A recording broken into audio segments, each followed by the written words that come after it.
is what can I do and where can I start? And some of the things that we've talked a lot about are raising awareness, because that is such a powerful tool and something that as we learn, we can all do kind of right away and get started in that way.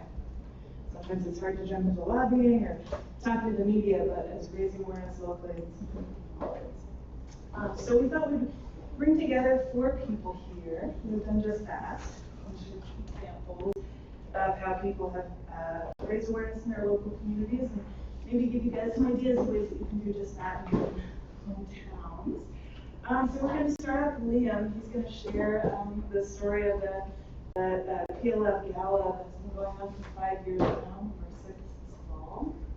Then we're going to hear from Dexter. He's going to share the story of the Dexter family and the picnic that they put together 2 years now. And then we're going to hear from Carol Moss again and hear a little bit about some of her local work, especially with youth and teens, and some of the on-the-ground stuff that she's been doing there.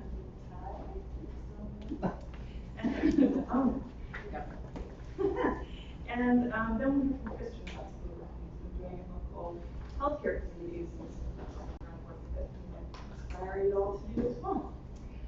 So with that, I think I'll turn it over to Liam. Physically turning it over. Good morning, everybody. I always get a little nervous when I talk in front of a class. Bear with me a little bit. I'm not like this guy sitting there. So, everybody has heard my mother's story before. So, after she had passed, we were, as a family and as a community and as people who love my mother, we were all a little bit lost. And, he said, what can we do? Christian came up with the idea for the gala.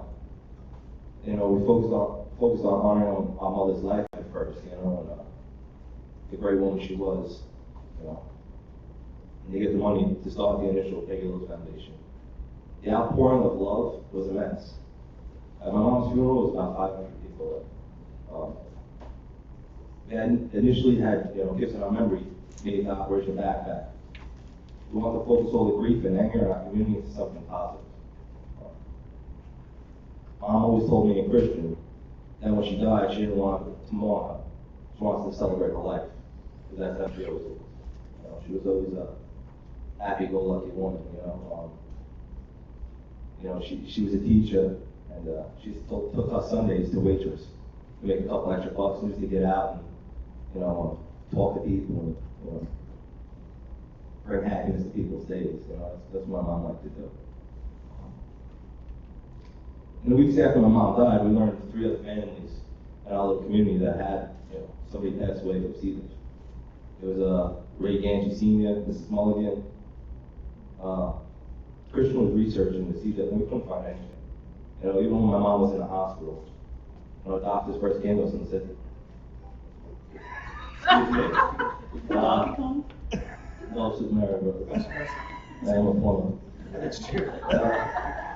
Sorry, Mario. Now you got it. Yeah, you got something. So, what was that? Sorry. That's all right. Yeah, so Christian was looking at when we were in hospital, the day before my mom passed away. And the doctors came to us and said she had C. Diff. We're like, what the hell? We never heard of that, we didn't know how to get it, we didn't know what it did, It was just so surreal, And, like I said, he was searching all day and all night. Everything that he found was like a textbook, It wasn't in layman's terms at all, That's something that I could personally, And I think that's what it initially started was, the 20 or 30 of us sitting in the ICU, my aunts, my uncles, and being at such a loss of, cancer, it sucks, you understand it, things you understand, this we had no idea about. And that's where I think this really started, was that night, and my mom was such a great person that this is what it's evolved into, what this kid does on a daily basis nowadays, it amazes me, you know, it really does. You know, because, but I personally had never raised money before. This is what he does for a living, you know. So I think that made it a little bit more easy to get involved in, a little bit more easy to understand, you know. And the support we have from people my mom knew, like Vicky and her mother. Me and Christian didn't know Vicky before my mom passed away. She's become a great part of our life, you know. This place wouldn't be where it is if it wasn't for people like her. You know, and it was a place in my heart. So we turned to our lodge, you know, Irish family and community at large. People kept asking what they could do, you know, trying to grief and anger the best way they could. Talk about what it was like to ask friends. I had never really done public speaking before, as you guys can tell. I've actually gotten a little better. Show you how it is.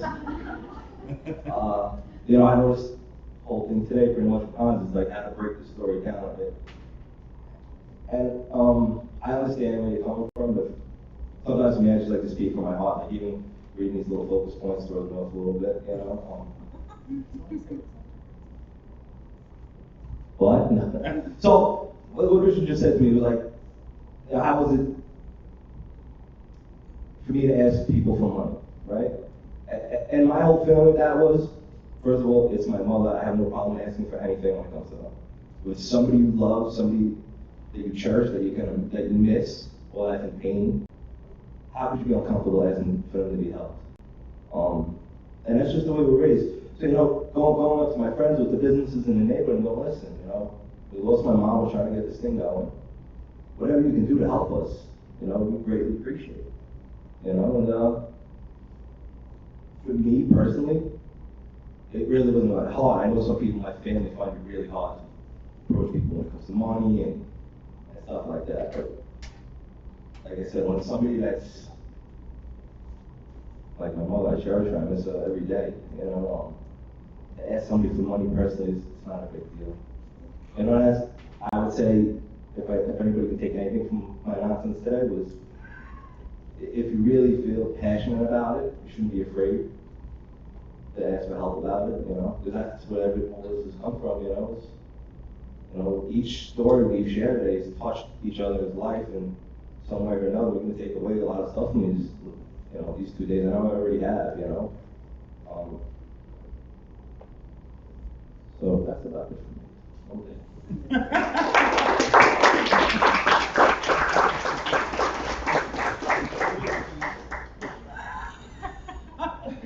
And just so you guys know, we're going to have some focused questions for the group here from me, and then we'll open it up for questions in a little bit. So that you know. Hold your questions for a moment. Yes, on to Rich Dexter. Okay, you want to put something out? So I'm Rich Dexter. I'm going to talk really brief, stick to 3 points, about my mom. Her name's Judy Dexter, and so in 2012, she contracted C. Diff, coming back from a stint of pneumonia in the hospital. After about 6 months of ICUs, she got and broke out into a nursing home twice. She ended up back in the hospital throughout that time frame, and she died 6 months after contracting C. diff. And we have a big family, you know, and a great family. We go to the next one. There's my dad and my mom. There's my brother Mike, my sister Kirsten, and brother Scott, who's my mom. And we come from a pretty big family, Redskins family. That actually made the Washington Redskins Facebook site, which is pretty cool. But you know, we come from a big family that cared about it. And so we came up with the Judy Dexter cornhole tournament. We wanted to raise awareness because we were just like these guys. We were devastated. We had no idea. And it wasn't until the end, so, you know, for the last time, I ended up talking to Christian, and we thought, wow, what a great thing they're doing. Let's see if we can help other people. So we got together and we did a Judy Dexter Memorial Picnic and Cornhole Tournament. And there's beer. But, Especially for Mike. he said that on live, Mike. So it just started by, I guess just the genesis of it was, it just started by us talking about what can we do. We decided that picnic cornhole's always got to be in an event, anytime in our family. And so we thought that was an easy way that we could raise money because our friends will pay to play cornhole. They have no problem with playing it. And so, so we set up at a park. We established a Facebook site. We went to I think it's called Eventbrite, and we have this this thing where people can sign up for tickets, and things like that. We charged last time was like $25 a head.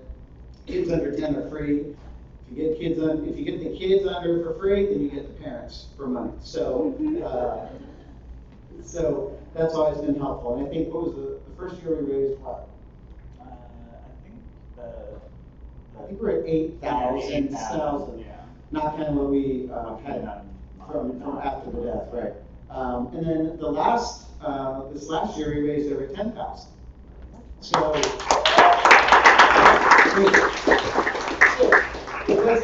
it's not one person. It's like we have this amazing family.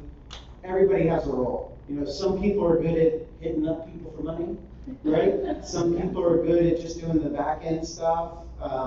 There's, my brother's awesome at setting up and with the cornhole tournament and just really passionate about that. We have friends that DJ, those kind of things. So it's really easy to put on, and I think we're really just in the beginning stages. I see like the dunking booth. I see like more kids. I see more kid things there. The saddest thing that my mom never got to see her grandkids for 6 months. We would do video chats and things like that. That was probably the thing that was the All the worst. face painting, that's great. Yeah.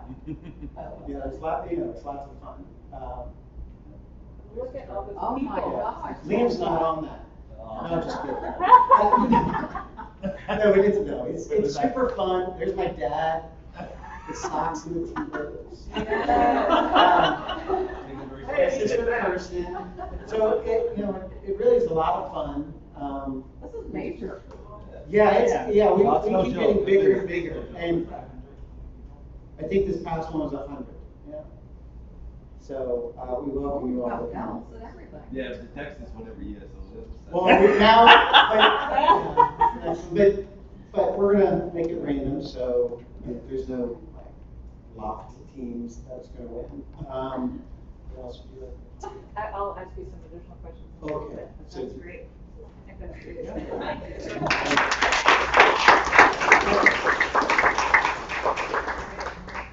Thank you. Rich, when is the next one? When is the next one? I think it's like May, or no, the first week in June. In Maryland? In Maryland. So I'd say it's like 15 minutes south of Baltimore, like right off 95. Okay. So, we'll put it out. I'll put it out on the Advocate Council. Yeah. So people can attend. So we'd love to have it. Good time. Oh, yeah. Anybody have a speaker? We do have some upstairs. Oh, no, I did bring them down. Oh, Put good. that in this one. No, that's okay. Sorry, brief moment Brief here. interlude. I mean, she finds everything over here. Yeah, I just tried to break everything. Where did I find some? Oh, here are my speakers. I found her Christian's home for wayward pregnant.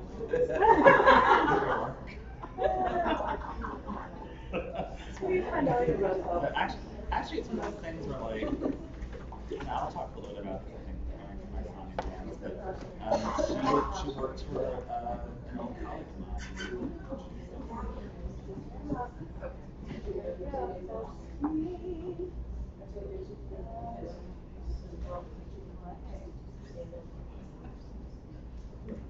Okay, wait, we're just working on this here, this is just a draft. Sorry.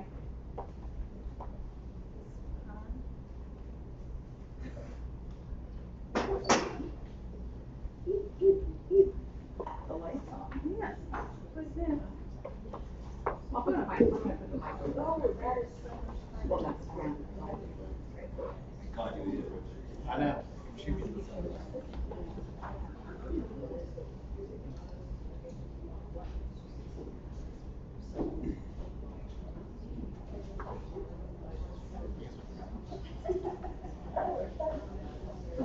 Yes. Okay. So, I'm Carol Moss, for those who were here yesterday, and we're here because we want to be a part of Kennedy Footworth Foundation. And we're here to honor our son Niall, who died of MRSA after going into the hospital, the top hospital, Children's Hospital in Orange County, and he just went in for an MRI. An annual series of tests, and he got MRSA. And died with that within 48 hours of the first signs of the flu. So from that, we've decided to get into honoring him with his favorite thing, and that is music. My husband Ty, who's back here, he's been in the music industry for many years. And he said, you know what, let's, first of all, let's cut a CD because we happen to have a lesson of Niall's piano lesson, a tape of it. And Ty was in the room playing the congas, and the piano teacher had taped it. And he goes, Ty, I've got this lesson. Let's all do something with this. And so the CD is called Celebrate Life, guys, just like you said. And so from us creating the CD, which was kind of a healing place, if you've ever been in a recording studio, because it's always at night, people would fly in, our friends would fly in and record their thoughts. So Ty gave 3 notes to them that Niall had played. Niall had he was starting to play his own song. And he said, here you guys, take this, make a song. And so people would fly in from around the nation of where they were performing and come into this recording studio and they'd play the song. So we decided to start doing a night for Niall in all different places. We started, and we made it a public awareness outreach because nobody would come if you just said, I got an immersive concert. So this one, we think it as a jazzy tribute to the Beatles, and a friend of ours was a teacher at college, and so we went to the Performing Arts Theater, which was beautiful. We did this a little differently because we do the concert and we don't charge. But some of the places that we play at, they want to use it to fundraise for themselves. So that's great. So we're open, but we give this. Our organization is just a little bit different. We self-fund it because it's, but everybody does different things. And that way we can do whatever we want to do. So anyway, I'll show you, we got the speaker working over here, just one of the nights. So actually from right here in New York, a good friend of ours who works for Peter Max, if anybody knows who that is, at Joe Lorenzo, is a good friend, I went to school with him, and he said, let's do a night for Niall and a jazzy tribute to the Beatles. So we have a band called the Niles Project Band, and then we have other people that come in and play with the Niles Project Band. So this will be Joe Lorenzo, his jazz trio, and our quartet, and you'll see kind of a snippet of what we do.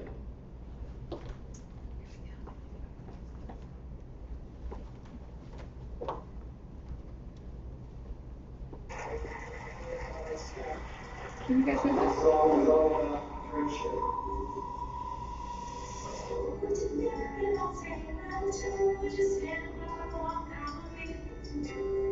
time I get on the stage with this band, I know how grateful I am to be doing it, and that we all have you.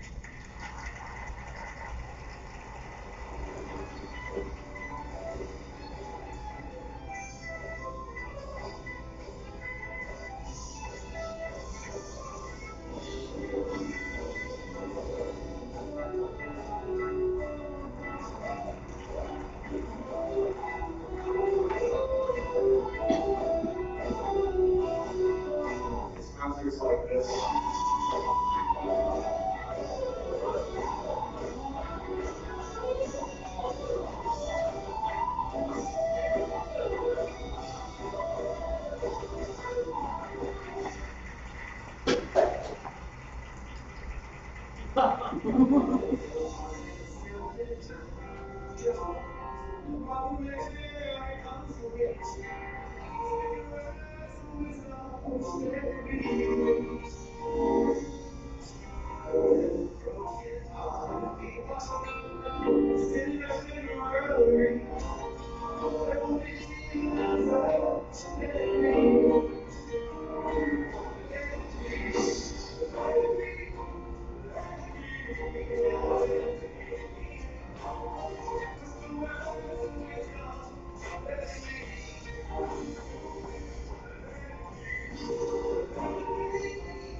See Niall's face back there, that little poster.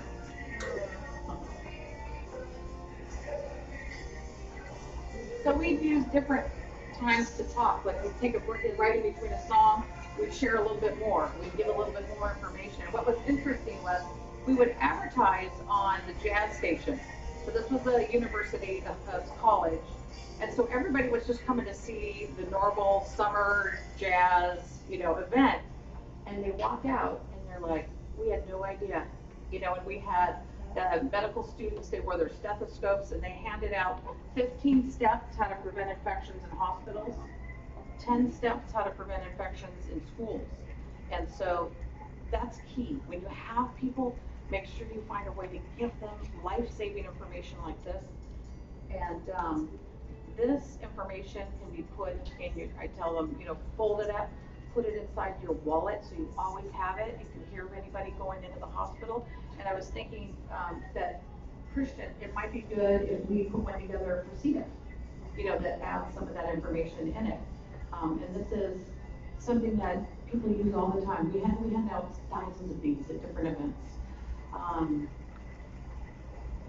So I think, one of the things is that if you like the picnic, it really makes an impression on somebody when they're going to have a good time and then they hear these stories. It's just so important that you find a way to give them something that they can use. Okay, great.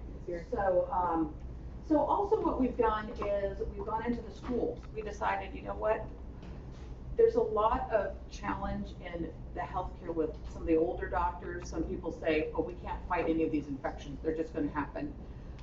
So we believe that it's in the hands of our youth. So we started going into schools with really creative ways to educate the students. And one of the schools in Long Beach, in a very rough area of Long Beach, where the school is the community, where people, when they have a dance class, they have 1,000 people in the dance class because everybody can dance. And where whoever, wants to dance, they all dance. And they all come. There's a stadium and a theater that is filled. You can show them that one picture with the stadium there. Yeah. That seats like 3,000 people, and all the students fill the seats to come and see their friends. It's like so supported. So what we did was we started talking with the people there that are teaching kids how to be in healthcare. And the teachers understood the problem of MRSA and C. diff and a lot of these infections, and they said, we have to teach our kids because they need to know how to stand up for themselves.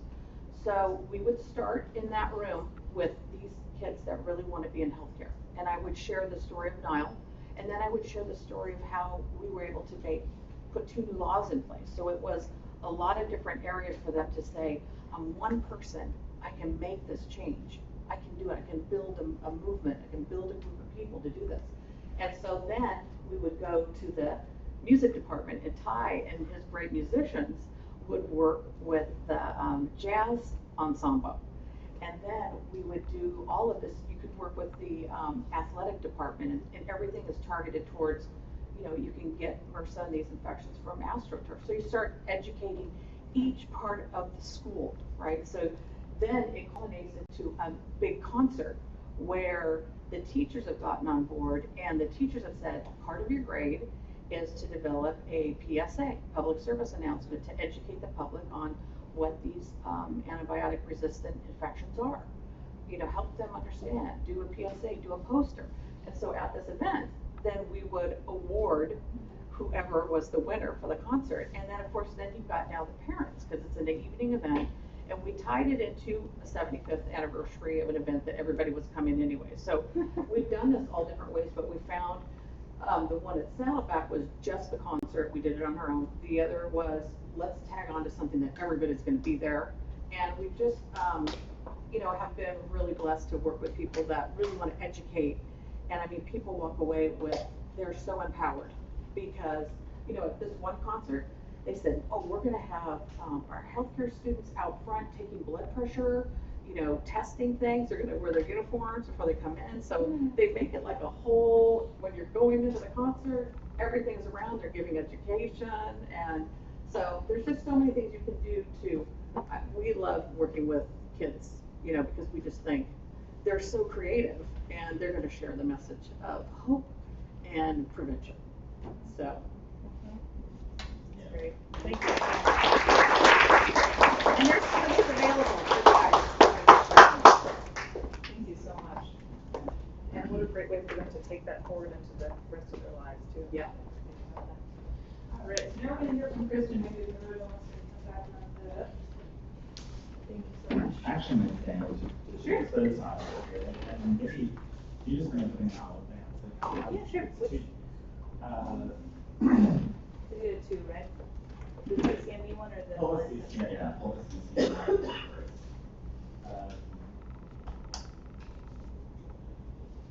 So I'm going to talk about, I'm going to stand in front of you guys. Well, you can sit down. Okay. So I'm going to talk a little bit, because Mary Brian Taylor couldn't be with us, and she originally was intending to. And so Mary Brian Taylor, for those of you who don't know her, is an advocate in upstate New York. She lives in Lockport, so the Rochester area. And she lost her mom to MRSA and C. diff and like a cascading series of infections. And so one of the things that Mary has done that I think is just really incredible is that she has built a relationship with the actual hospital systems where her mother passed away. And so she goes in, I think it's twice a year, and she does grand rounds with the incoming medical students, and she does it with residents, and she shares her mother's story and what they learned, and then they talk about what the hospitals have done to change practice to, in an effort to prevent that from happening again. So similarly, what I want to kind of demonstrate for you guys, the advocates, is that we talk a lot about the different roles that we have to play, and obviously there's storytelling is a big component of it. And so over the past couple of years, I've had the opportunity to, and we want a lot of you to have the opportunity to go and speak in front of groups of healthcare workers, doctors, nurses. I've done it primarily through organizations like Ann Timmons, which are what they call quality improvement organizations. She said this was a huge push on C. diff. And I was, because people could find us on the internet, I was invited to speak in Maryland, I was invited to speak in North Carolina, I was invited to speak in Ohio. And like 3 Ohioans are on the Advocates Council one way or another. So like, ideally we would make each of you more available. So so I'm gonna just not bore you with all of these slides. I just want to walk you through and give you a sense of like what this kind of presentation can comprise. So you want to go first? So generally introduce myself, the much thinner me in this picture. And so who am I? Who's Peggy? You can go ahead. I obviously do emphasize storytelling, but I emphasize it in a way of like, how can we harness these stories to raise awareness and advocate for change? So it's not to punish doctors, it's not to punish nurses, it's really to get the awareness to be the catalyst. Now again, this is part of telling, oh, that's Helen up there in the upper left-hand corner. That's Haskell up there, apparently in South Carolina. So I tried to obviously humanize my mother, and it's, again, a second-person narrative. So this is something that let me stop here for a second. The first 2 times I've spoken in front of healthcare audiences, I did not have this slide. It felt, I was afraid it was too confrontational. And then I started to think that, you know what? This is the reality of this disease. This is what happened to my mother. And there's a way to talk to people, and some of it is tone, some of it is how you kind of contextualize what you're about to say. And so I do, and you can kind of, it's like animated, you can keep pushing. So like, I talk about like what it was when she died. Like, she died, she was terrified, she was confused, she didn't know what was happening to her because she was under some degree of sedation. She had gone through a colectomy that did not save her life. Though we were all in ICU and with her constantly, the actual moment of her death was with the doctors. She didn't know any of them. So we can skip ahead. And so I was afraid of that. What I actually found is that people are responsive to it when you talk about like, this is what happens. And oftentimes healthcare workers know that that is what's happening. But like, we're aware of what's happening. And so it's important that that these deaths not be just a statistic.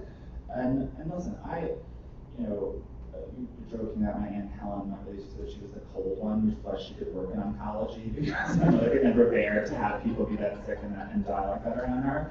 So the reality is, like, you do have to have a certain amount of armor as a healthcare worker, else nobody would go into work anymore. I couldn't do it. So then what I really switched into is what are the lessons from Peggy's story, right? So, there's the lack of C. diff awareness. I mean, Helen Hatchell highlighted this yesterday. Like, if you would have pulled me out of the street in 2009 and said, on a scale of 1 to 10 as a layperson, how smart about healthcare you are, I'd be like, I'm a 9 point something, blah, blah, blah. But the reality is that even among highly educated people, we had never heard of this before.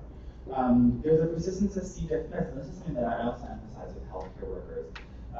I remember very clearly, to this day, being in the emergency room when the attending an infectious disease specialist came over to me to conference with me, Liam, and my Aunt Helen at that point had come there.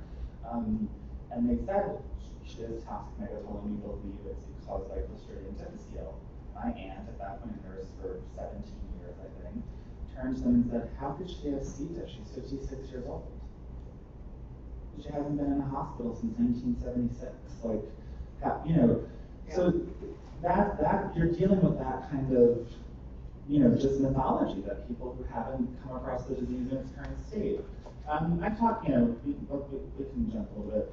So here's something else that I emphasize. This is also kind of animated, which we just go through, but I think it's important when we talk to healthcare worker audiences or even administrators to emphasize that like this circle of blame is actually not terribly useful. Now that doesn't mean that we don't push for more accountability. It doesn't mean that we don't push for greater regulation where it's necessary. What it does mean is walking around yelling and being angry at a doctor, a nurse, especially if it's a systemic issue, doesn't actually get us anywhere. So we have to talk about, I don't think any, there's probably a small percentage in any field that are sociopaths. But putting those people aside, I don't think any doctor or nurse goes to work and thinks to themselves, I want to harm my patient today. It's actually a system, and Susan mentioned earlier about reimbursement, like insurance companies don't want to pay for a lot of things, and so that means that hospitals end up short-staffed. Like it's a complex problem. And I feel like if we can get past the point of blame, then this also then means like, we're not here to fight with you. We're not here to fight with you. We're here to talk to you about the patient and the citizen's role in our healthcare system and helping it to be better, And that could very well mean like, we're going to go and work with the nurses union to make sure that there's a regulation that means you have to have a certain nursing ratio, because otherwise they don't have time to wash their hands. They don't have time, that's the reality of it. And what I tend to talk about is why stories aren't important, which we can jump through.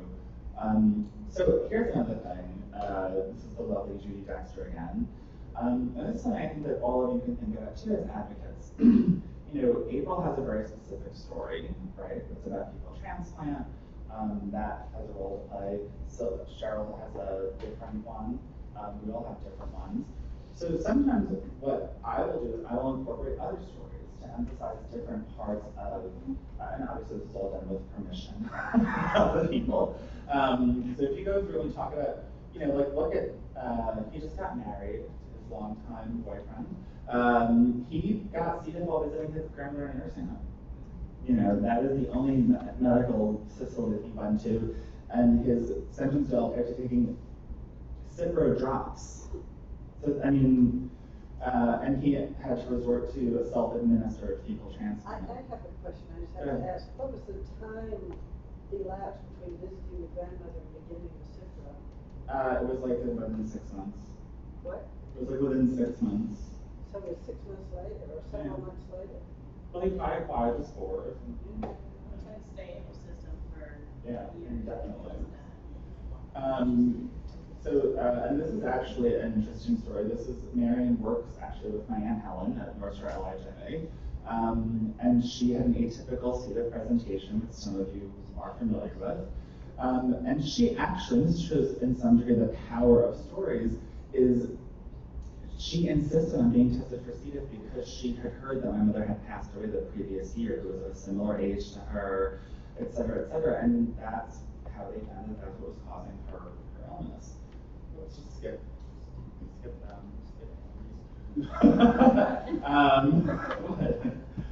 But so if you see like that was a diversity of stories of a little kid, Chris O'Neill, whose wife got it after giving birth, and then he got it after shoulder surgery because it was in their house. Thank God the baby didn't get it. And then we talk about how it's changing. So this is something else that I like to emphasize. If you scroll, I use this to talk, and this actually the slide is outdated. But at the time, when I would go and talk to healthcare worker audiences, and this is another way I think to kind of bond with them. Because if you talk to most doctors and nurses who are savvy about C. diff, I think this will be the case of MRSA and other infections, and you say like, I actually think that 14,000 deaths is an underestimate. Like back when I was first doing this, I would go and I would talk to infectious disease doctors, talk to the infectious disease nurses, and they would say, even now with the 29,000 from CDC, they're like, yeah, tip of the iceberg. Can we go to the next one? So this is actually my mother's death certificate. And I show this because I show this to health parents all the time. If you click the next thing, it'll animate. It never mentions Clostridium difficile infection. A lot of the numbers that we have are from researching death certificates. And some of us involved with Consumers Union State Charter, we're now obsessed with death certificates because every state has a different death certificate, and the guidelines and the rules around how you fill them out vary greatly. A lot of it is just whatever the person who fills it out wants to put on it, and they're not reviewed for the most part. So there's an enormous amount of variability, and what that means is like, sure, I'm sure that there are savvy scientists who might look for toxic megacolon, you know what I'm saying? Like, but you would infer C. diff from that. There are other things that cause toxic megacolon. So go ahead. So this is a part that I also like to emphasize. When we talk to healthcare audiences, I think most people in this room would agree, or I think we're coming to consensus that, for the most part, we actually know how to prevent C. diff. So we have a lot of information about how to prevent C. diff, whether it's environmental services, whether it's decreasing the misuse of antibiotics. Like there's a whole host of things that we know, and we now have validation, whether it's from England bringing the antibiotic stewardship, or we have like systems that have done better janitorial, and we know. But what's missing is the will. Yeah. What's missing is the will to say, actually, the reality of it is that Medicare needs to have a higher reimbursement rate so that actually people can get paid for cleaning the rooms.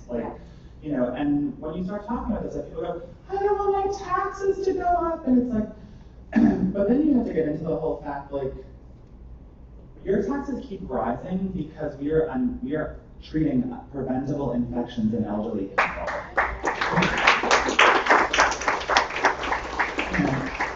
C. diff alone is estimated to cost $2.5 billion in excess healthcare costs. How much of that, given the profile of who gets C. diff and who dies from it, how much of that do you think is Medicare? And how much of that is Medicaid? 90%. Yeah, 90%. So I would like my tax dollars to go to preventing people from getting sick by Medicare reimbursing those things at a high, the actual treatment and necessary treatment, than to pay for things that are preventable. And that's again a place that you can bridge this with healthcare workers. Like we actually have a shared interest in, and I was wondering yesterday, people kept saying CMS, but the advocates, how many of you actually know what CMS is? Okay. That's a lot, that's good. Yeah, it's the Center for Medicare and Medicaid Services. It's like how the government administers Medicare and Medicaid. I did not know what that was until we started, I didn't know what Medicare and Medicaid was, but CMS is actually the organization that runs them. And I forget, I think it was in your presentation, Amanda? Somebody was saying, like, if you can use CMS as the lever. If CMS deems something, the private insurance companies will follow because it's such a big payer. So let's just skip ahead. I would go back. I do my all we have in this world is each other thing every single time I speak, and Liam is probably sick of hearing. He was mad because I was sitting close to my mother. But look at what a cute little ginger I was back then. So, and here's another thing. Like, so I tend to talk about, like, for us, and I think most people in this room agree because we're all here together, C. diff and more largely healthcare-associated infections, it is an all-hands-on-deck issue. That, we don't have time to fight with each other. Like, we really need nuanced, manifold approaches that are intra-hospital, inter-facility, that involve public awareness, treatment and prevention, that we all have a role to play, right? I think this is the last one that we'll do. Yeah, this is also animated. So I talk about, like, how can we all work together? And so again, I don't want to bore you a lot of this, but just to give you a sense for the advocates, like, this is how, and for those of you who are interested in pursuing this line of advocacy, like, we would work with you guys to actually help you develop a presentation that fits your state, that fits your story, and help you get comfortable with doing it. Because it's not easy. Yeah, so can we just hop into the other slide for just a second, and then we'll go over to questions. So this next one I want to show is a little bit different because this is actually one that was used to talk to policymakers, and Cynthia has just left the building, but this is the one that I used when I talked to Cynthia Benz from yesterday to her group. So this is a little bit different, and it was this is when we had this meeting where we were trying to talk to the AARP and other folks about, like, why they should get involved in antibiotic-resistant infection work and why that's an important issue for seniors. So just skip ahead, obviously there's a lot of, our bona fides, stuff that we know. Again, we talk about, the tip of the iceberg. Just go ahead a little bit. Go ahead. So, go back.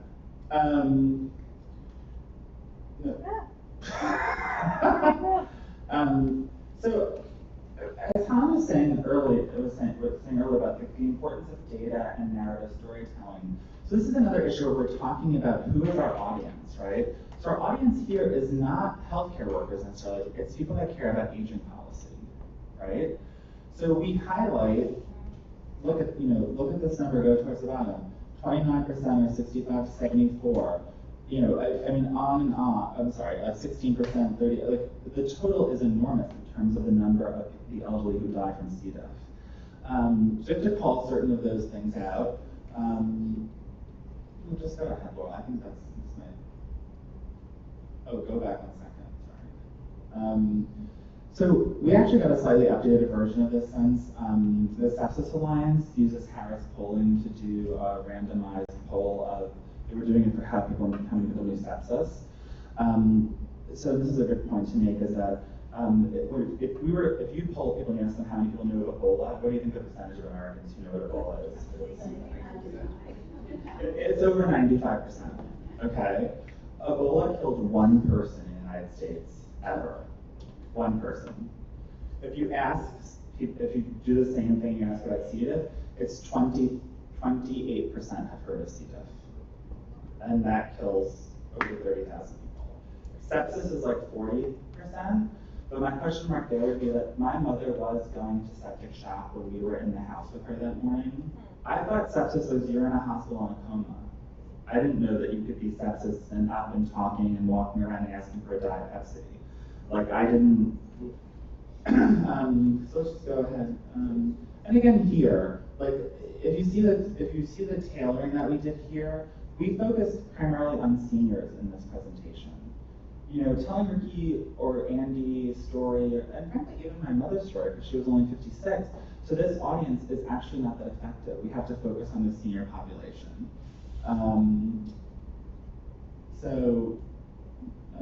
Yeah, I mean, so, oh look, it's Catherine.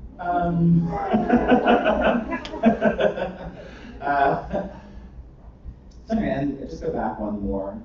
So like, and then we also talk about like, what are we doing that we can collaborate with the aging groups on, like CEDA Policy and ADAPT Act, individual patient stories. We have 70 to date, working as a patient collaborator on CORI, which is the Patient-Centered Outcomes Research Institute initiative.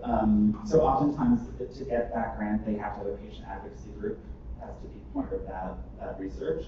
So we have 2 of them that we're actively working on. So I think I'll just leave it there and if you want to turn to questions, but so I hope that was helpful. And like I said, we are totally, we'll talk more about this in terms of what you guys want to do individually and also the advocates that couldn't be with us in person today. And if this is a thing that you want to pursue, we're actually going to be doing a webinar in a couple of months with Mary Brennan Taylor, with people who do this more often, and figuring out like how can we help you guys develop your own kind of presentations. So thanks, guys. Great. Thanks, everybody. Great stories. And I hope that we've shown kind of a diversity of ways that people can get involved at the local level. We have some follow-up questions here, but we'll keep it pretty quick because we are in true form. We're running a little over. But I thought I'd ask you guys, and maybe I'll direct this to Carol first, because I think you addressed this a little bit. But maybe everyone who has some particular comment on this could just share some of the first steps. How did you take those first steps? What was difficult for you, and what was how did you overcome that barrier? So, as I shared yesterday, when Ty and I we actually did an autopsy because we couldn't understand what was happening. And when we did finally get the true cause, that was MRSA, methicillin-resistant Staphylococcus aureus. You could spell that or pronounce it, but like anybody else probably would, I was a Google and pulled up stop hospital infection, which is now patient safety movement with Lisa McGifford and Daniela. I think she's in here somewhere. And so luckily, I was just blessed to have someone who had been in this arena for years, dedicated her time in her life to making new laws in other states. So I also started talking to the technology people to find out, what is this rapid test? Why aren't hospitals using it? We reached out to, I actually went, it's been years now, but I actually, yesterday I was passing out a document that says what we're here for, and that had Niall's pictures all over it. On the front, it tells the story of who is Niall in all the pictures, and on the back, it tells the story of where we went wrong. And so it highlighted the red flags of what was wrong. And so just really getting involved with the infection preventives, finding out who knows about this. And I actually made about 7 appointments at the CDC when I found out that healthcare has known about this for so long. And I said, the CDC has known about this, I'm going to the CDC. And at the time, they really weren't doing much in the way of awareness. But if you go to the CDC, cdc.com/cdiff, you're going to see a plethora of things coming up. And now, I found posters. They would work with us to say, what will help you? And so I think that's really what I did was I reached out to find out, I wanted to be an expert in this field. And I was already a mom. I needed to be able to talk with legislative leaders, to share the story in front of whatever hearing I needed to be at. So I think I learned from learning from others.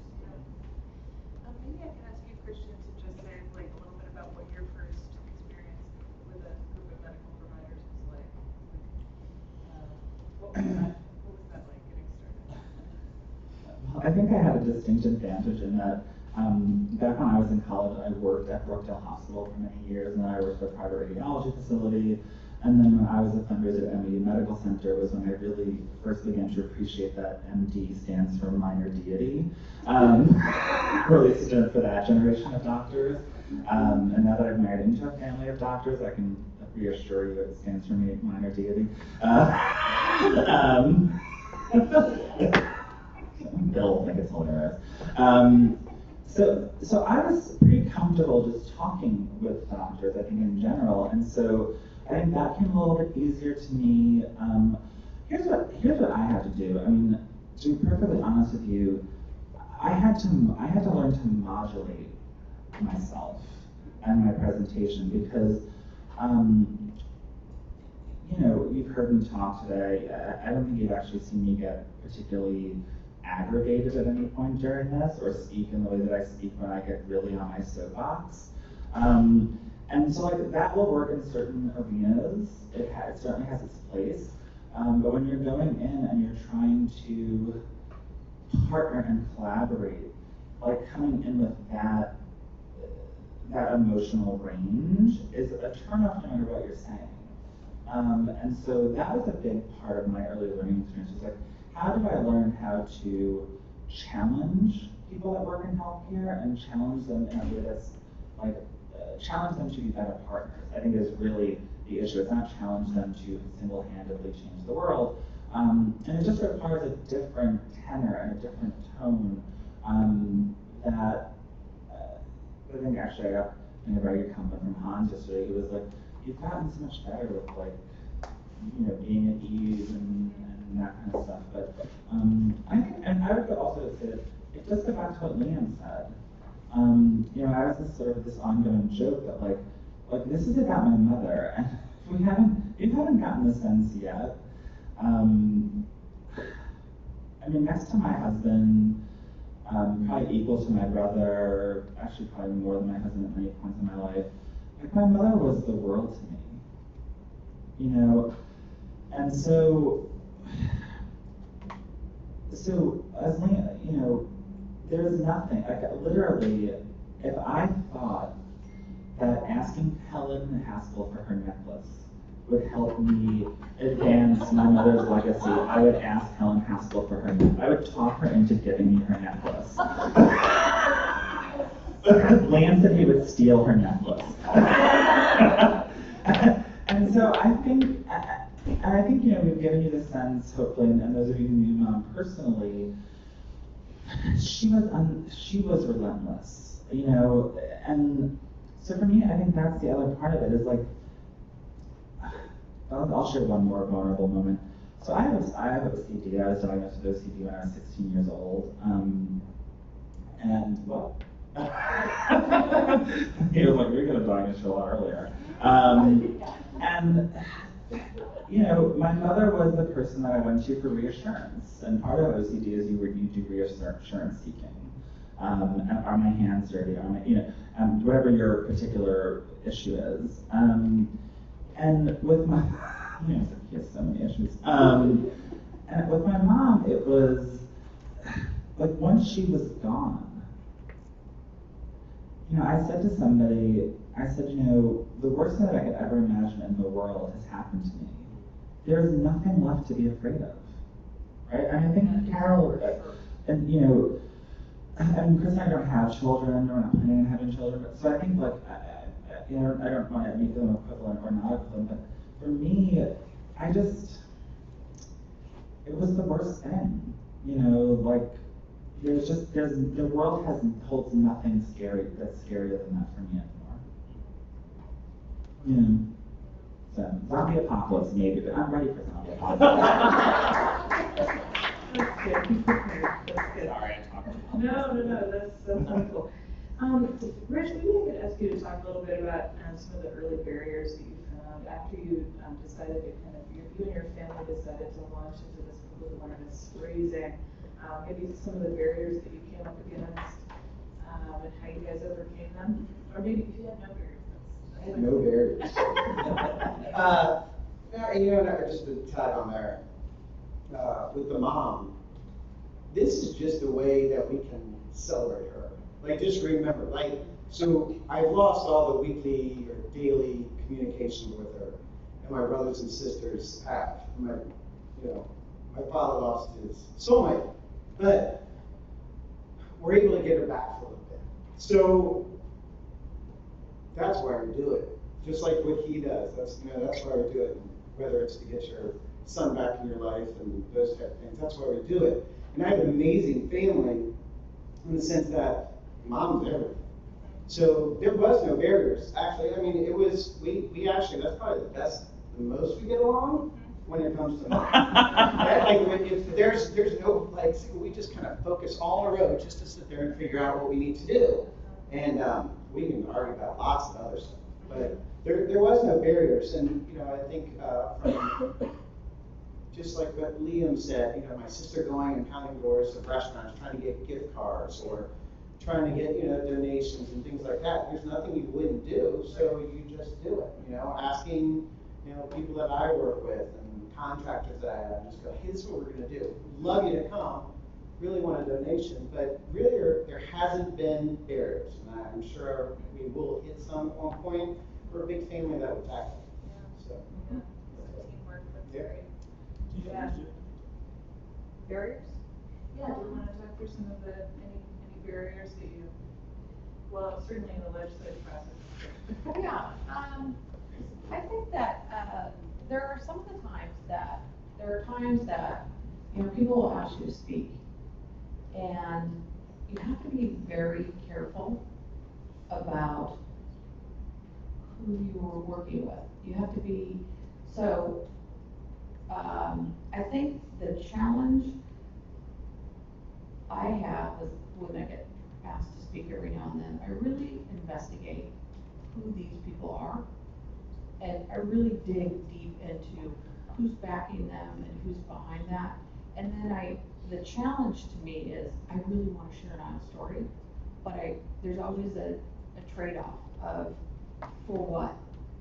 And there's a lot of times that there may be way too much of the support end in the room, but now I kind of balance it out by saying, you know what, if Niall's story helps one person, it relates to one person, then, you know, maybe that group isn't, I'm not gonna be their best friends or whatever, but there's gonna be somebody in the room that's gonna need to hear Niall's story, and they just have to take me at my word that I'm very ethical, and I would never, you know, I would never work with those people for that, but I think the ethical sharing of Niall's story is precious, and I treat it as a treasure. I would never, ever do anything that would be only just to share a story for good. Just one more question. Can I just say one thing? Yeah. So, My barrier is trying to speak because Christian is always speaking. so I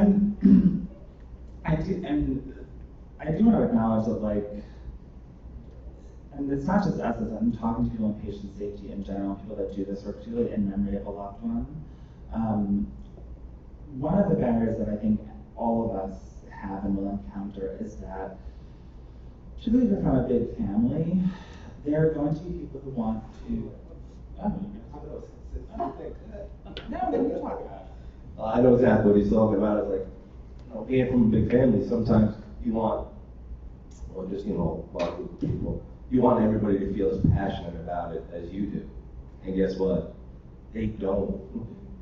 You know, and that's a tough situation, especially when it's with family, you know, because you kind of don't understand it, you know, it makes you very angry at first.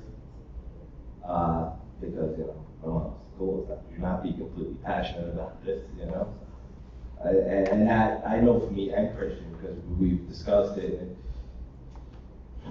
you can't let it drag you down. You just kind of got to go, okay, you're not passionate about it, that's okay. You support us in your own way, however you can.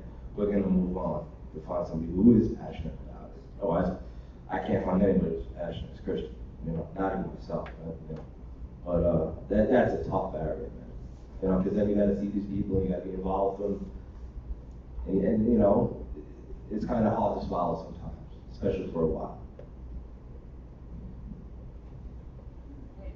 Well, I think in the interest of time, maybe we'll take like one or two questions if people have specific, like tactical questions. Danielle, yeah.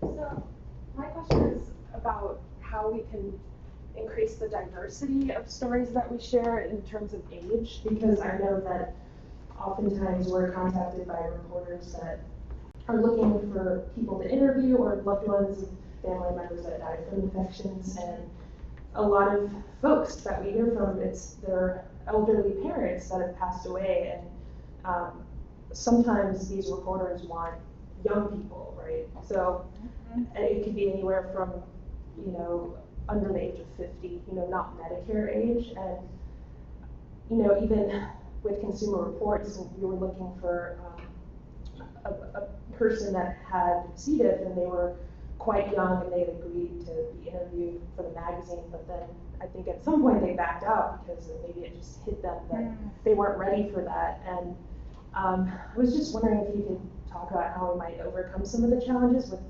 trying to get people who are younger, maybe even like in their 30s, 20s, I don't know, people to actually have that bravery and kind of speak out. Yeah, I think that's something we probably are going to be struggling with, building the advocacy council further, so, you know, finding more diverse stories nationwide too. I think it goes back to what we're talking about, which is, you know, number two. You know, people, seriously, people embarrassed about it, you know. It's a hard subject to broach, especially when it comes to younger people, you know. Nobody wants to talk about it. Yeah. Right?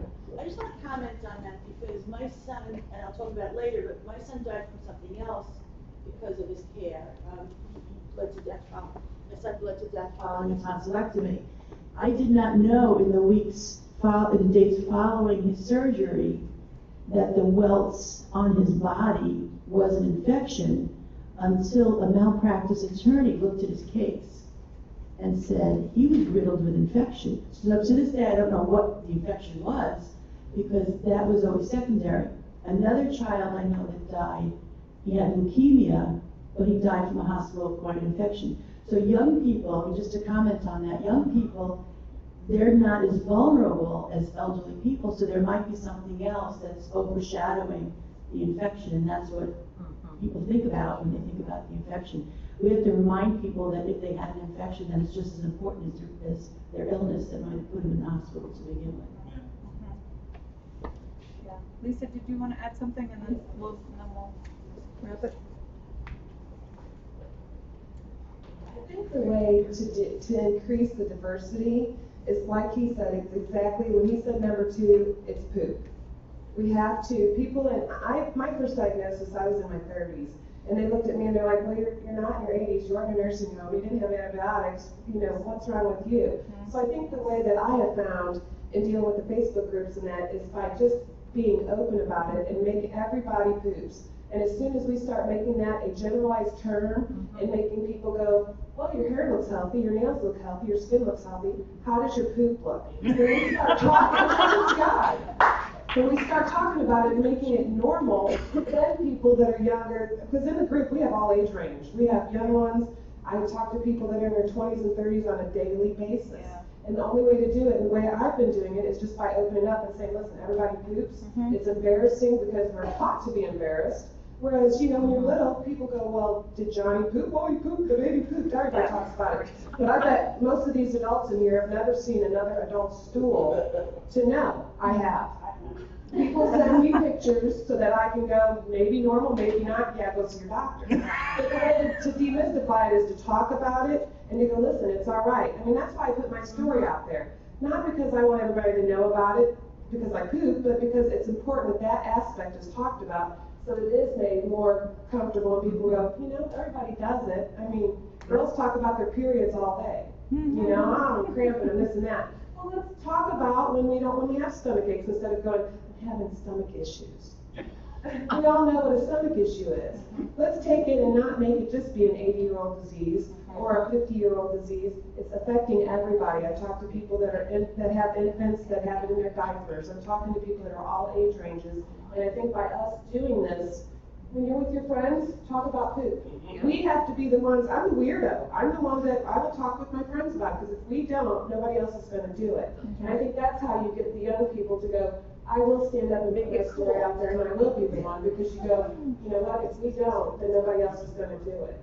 It doesn't matter if you're pretty, ugly, fat, small, we all poop. And as soon as everybody accepts that, we'll be able to have more people come forward and go, you know what, this is my story, it's affected me. And our numbers will go from 15,000 and 30,000, then we'll start really seeing the numbers. Because I talk to people that self-diagnose, that don't go to the doctor, that go, you know what, I'm doing a fecal transplant, I'm gonna do this because I know that I've got this. But you do need some guidance in these things, and if you're too afraid to talk amongst your friends, how are you gonna open up to professionals? That's what I have to say. Yeah, that's right.